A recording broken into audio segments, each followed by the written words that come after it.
महादेवी हत्तीण आणि दादर कबूतरखान्याबाबत आज फडणवीसांच्या उपस्थितीत बैठक। जनभावना आणि कायदेशीर बाबी विचारात घेऊन निर्णय होणार। मुख्यमंत्री फडणवीसांची प्रतिक्रिया। विधिमंडळातील मारहाण प्रकरणामध्ये विशेषाधिकार समिती ॲक्शन मोडवर। 15 दिवसात उत्तर द्या। पडळकर आणि आव्हाड यांना नोटीस। पोलीस आयुक्त, डीसीपी आणि सुरक्षा अधिकारी यांना उद्या हजर राहण्याबाबत नोटीस। आज राज्य मंत्रिमंडळाची बैठक। सकाळी 11 वाजता मंत्रालयामध्ये मंत्रिमंडळाच्या बैठकीचं आयोजन। खातेबदलानंतरची पहिलीच बैठक असल्यानं मंत्रिमंडळ बैठकीला महत्त्व। उपमुख्यमंत्री एकनाथ शिंदेंनी मल्टीप्लेक्स मालक चित्रपट निर्मात्यांची बैठक बोलावली।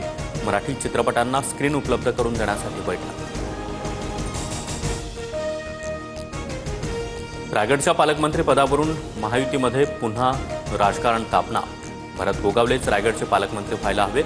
15 ऑगस्टच्या ध्वजावंदनाचा मान देखील गोगावलेंना मिळावा अशी मुख्यमंत्र्यांकडे मागणी करणार। मंत्री उदय सामंतांची प्रतिक्रिया। भाषेचा वाद निर्माण करणाऱ्यांना निवडणुकीत जनता धडा शिकवेल, त्यामुळे निशिकांत दुबेंनी या विषयात कुठलंही वक्तव्य करू नये, फडणवीसांचा सल्ला। उद्धव ठाकरेंच्या उपस्थितीमध्ये मुंबईतील पदाधिकाऱ्यांची बैठक। मुंबई महानगर प्रदेशातील पदाधिकाऱ्यांसोबत उद्धव ठाकरे संवाद साधणार। आगामी निवडणुकीच्या अनुषंगानं बैठकीचं आयोजन। मनसेचे अविनाश जाधव आज ठाणे पोलीस आयुक्तांची भेट घेणार। ठाण्यातील डान्स बार संदर्भात आज पोलीस आयुक्तांची होणार। धाराशिवमध्ये शरद पवारांच्या राष्ट्रवादीला धक्का। माजी आमदार राहुल मोटे अजित पवारांच्या राष्ट्रवादी काँग्रेसमध्ये प्रवेश करणार।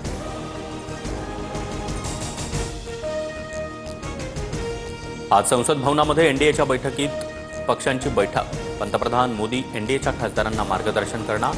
उपराष्ट्रपती निवडणुकीच्या पार्श्वभूमीवर बैठकीला महत्त्व।